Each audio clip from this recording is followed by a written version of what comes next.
Hi, so this is another video because I have not been able to find any other videos that I think sufficiently explain the simple process of repairing a flat tire on a clincher. And so I'm going to try and explain here. This tire got a flat yesterday. So I'm going to do this as if you're out on the road and you have to make an emergency repair, and then we'll go over the home repair too. So the first thing to do is to loosen the valve and let all the air out. You can even push it down on the ground. Make sure it's all out of there. The next thing I do is, and you'll see this in a minute, is why I do this, but I pinch the tire. As I pinch the tire so it will go into the middle of the rim. Basically, the rim is a bit like a valley, and it's easier to take a tire off if the beads of the tire lay in the middle instead of pushed up against the sidewalls. So, and while I do this, I'm looking for maybe any damage to the tire, which may have caused this puncture. Also seeing if anything is stuck in it. But anyway, I push all that in from side to side. And so when I get all the way around back to the valve now, there's more space. This tire now will lift up more easily. Here's one big mistake I find almost every mechanic do, is they tell people on a clincher to start at the opposite end from the valve. This is incorrect. That is for sew-up tires, tubular tires, and there you do want to start from the opposite side because it's glued down and you won't have any access here where the valve is. You won't have enough play. But here the valve is your friend, because the valve, when you push it in to the tire, it pulls the inner tube away, because the secondary problem you can have now when you put in a lever is you can pinch the inner tube and cause more damage. So when you start here, you push the inner tube out of the way, you can slip it underneath, and then you can trap one side of the bead rim there and start working your way around. And there we go. It comes out right away. You work it all the way around. You probably don't even need the lever for the rest of it. Very important thing now is do not take the tire off. You want to keep the tire exactly where it is, because we're going to try and find out where the puncture started from. Now we come here, push out the valve all the way, and pull out the inner tube. Here we go. So the only time you should start to take the inner tube off on the opposite side from the valve is when you don't have a tire lever. And so you release the air, and this is going to be tricky. You're going to make sure all the air is out because you're going to need a lot of room to play with. This is a very good time to pinch the tire and make sure it's seated in the valley of the wheel bed. You go all the way around, making sure it's in the middle. Working your way back to the valve. And now, because you don't have a tire lever, and again my suggestion is you start with the tire lever here, using the valve to push the inner tube out of the way, but we don't have a lever, so you start from the opposite end where you'll have the most play, and then in this method you have to pull off the whole tire and the tube together. And you pull it off the rim like that. And so if you're doing an emergency repair and you forgot your lever, that's the way to take it off. And there it is. And here's the inner tube. The next thing to do when you're on the road is use your pump to now re-inflate. I obviously have a floor pump here, but when you're on the road you should use your little hand pump. You now want to re-inflate the tire because you want to find out where the puncture is. You do not want to put on your new tire until you know where the old one had its problem. So now we're going to pump this up. Okay, now we have enough air. Close the valve. Now sometimes you should be able to feel or hear the puncture. I know this is a really slow puncture, so I'm not going to find it, but normally you would be able to find it without water. If you're out on the road, it's good to have clear water bottles, because if it gets really, really difficult, you can actually stick your tire in section by section and you'll see where it is. We're at home now, so it's a little easier. I made a little bath here for the tire, so for the inner tube. And twist this around, submerge it, and we will try and see where the bubbles are coming from. And you'll get a lot of bubbles in the beginning as you put the tire in, as the inner tube in, but that's natural because there'll be little pockets of air. But what you're looking for is the really, really slow stuff that will be coming out as a constant stream And I know this is going to be a super hard one to find because it was a very, very slow flat yesterday, and I managed to ride home without. Oh, here it is. So there she blows, right there. So we got it. Now, a good thing to do right away is if you're on the road, is you can mark that by scraping it on the road. Here I have some sandpaper. There's two reasons to do that. One is, so obviously you know where it is and you don't lose it, so you don't have to go through this process again. The other is, the way these inner tubes are made, they're highly slick on the outside, and we're gonna have to glue this later. So if you can do this on any abrasive surface, I just happen to have sandpaper here. But this will make it easier to find, hopefully. But again, you can do this on a brick, on a stone, on the road, actually on the asphalt of the road. But you rough that up so the glue will work better, but also so we can find it. And it's important to find it. I'm gonna actually tie a knot in this now, so when I get home, I'll know where it was and I won't have to look for it. So here we go. Put a little knot. Now I know exactly where it is. And then I put the valve back in, and I know this takes a little time, but it's a lot less time than putting in a new tube right away, cycling on for a few miles, and then having another flat, which is often what happens. Because we kept the tire on, we were able to exactly locate where the puncture is, and it's actually a little slash in the tire right here, right like there. And we know that because it goes all the way through. So sometimes you'll find debris in there, but the debris probably worked its way out. But as you can see, there, the blade comes all the way through. So it's not a huge slash, and of course if we're on the road we're going to have to get home like this no matter what. So one thing we would want to do here is you should always carry a little bit of paper money with you, which is actually not made out of paper, and you can fold that and put it underneath. But you could put anything underneath, a piece of tin foil or whatever would go here, because now you need to get home without the inner tube popping back through this hole.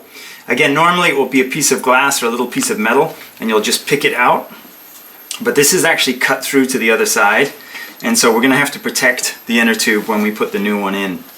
Okay, so we are now ready to put in the new inner tube, and I want to show you the new inner tube because it has a ton of patches on it.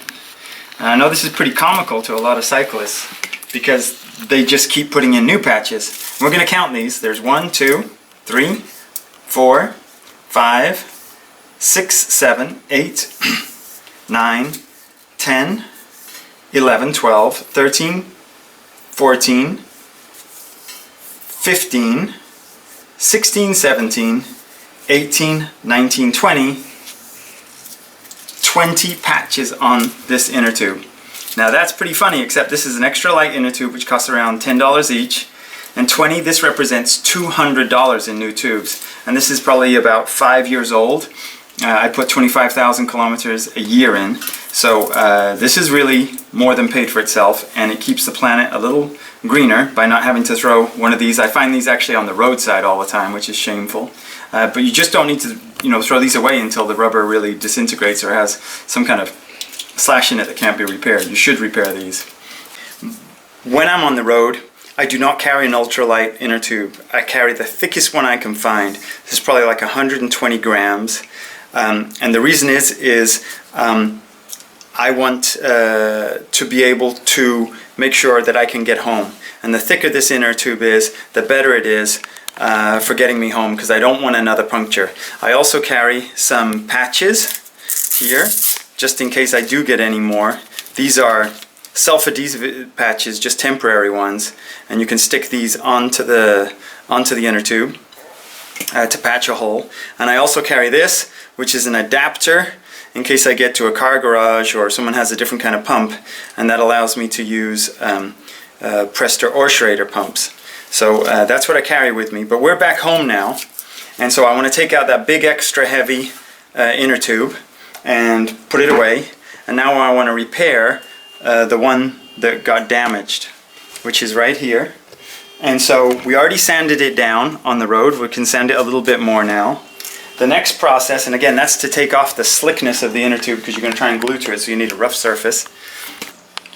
Okay, so after roughing that up, I then get some alcohol and I wipe it on there to make sure it's extra clean. All the oils are off, everything is possibly off. Use this to dry that side. Blow it a little bit. Okay, so that's set.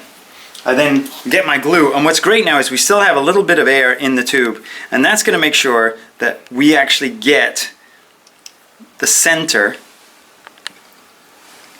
of the damage, that little pinprick there, because if you see there, it's still bubbling. So that's what's great, is if you keep a little air in the tube, you'll make sure that you got the right place, because it's terrible to put a patch in the wrong place and say, oh God, I missed it. So I put that on like that. And then you'll see that it depends what kind of patches you get.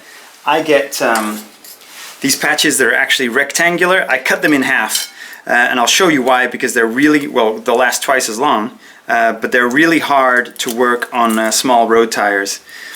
So then I rub this orange compound into the glue all over, getting it everywhere. And then you separate them because you want it to get tacky. Right now it's not tacky. Again, you can blow.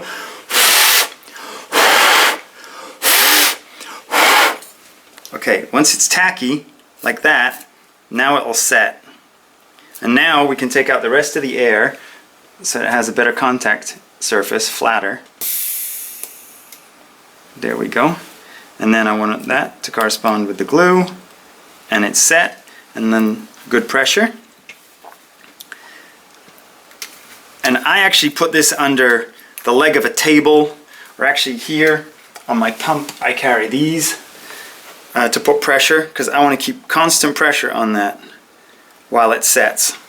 Okay, after 5 minutes you're pretty much set. You can leave it longer if you like, but it won't get any better. So now I want to put in a little air just to make it nice and round.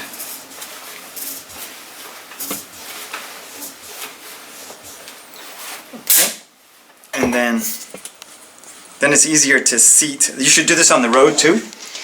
One important thing is the labeling on your tire should correspond with where the valve goes in. It'll be easier to find your valve when you're just routinely pumping up, but it also will help you if your tire ever comes off and you're trying to find out where the damage is.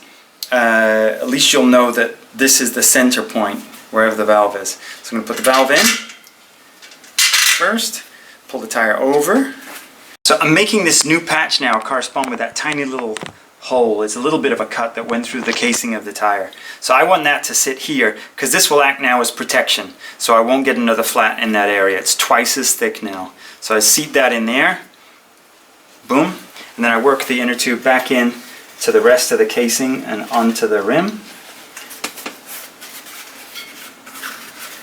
There we go. Fitting it in. Working our way back to the valve.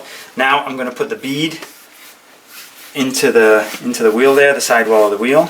Same thing. And I'm making sure in this process that I don't leave any of the inner tube out. You want to push the inner tube in and then the tire on top of it, because you can still get a flat now. If a little piece of the inner tube is sticking out, when you pump it up it'll balloon and pop, and sometimes it'll blow the sidewall of the tire off the rim, which can be very dangerous. So working that all the way back in. You should never need a lever to put the tire back on. You should be able to do it. Now remember that process of pinching the sidewall so it gets into the valley here of that bed, so it's not so high. But don't, if you stick a lever in now, you stand a really good chance of causing another puncture on your inner tube. You should be able to ease it back in there. Push the valve back in, that makes sure that it's totally seated properly. And then, of course, you release the valve again, and now we're going to pump it up. As we pump it up, we keep an eye for any of the sidewall of the tire coming off, but it's looking good. Pump it all the way up. And that's set. So you made this repair at home, but it's the same process on the road, the way you put a tire back on. You may have a little hand pump.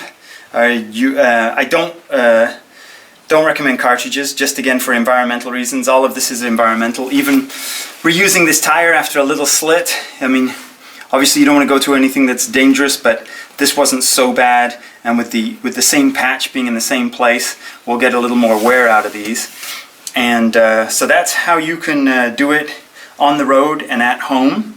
And the simple little things to go over them again is make sure that your tire's writing indicates where the valve is. When you get a puncture, before you put a new tube on, find out where the hole in the inner tube is and where that corresponds on the tire. Find out. One thing we didn't look at is sometimes the damage will not be in the tire. Sometimes it will be on the rim tape. There will be a hole in the rim tape, or the rim tape will have shifted, and the little cutout holes for the spokes, sometimes the inner tube's gone in there and popped. That's pretty rare, but you may find that. And then to get rolling, you can use a big inner tube on the road. When you get home, you can put your regular tubes back in after you've repaired them. And that way you can save money and be greener, more conscientious for the environment. And then you're ready to roll. So I hope you don't get any punctures, but if you do, I hope you get rolling quickly.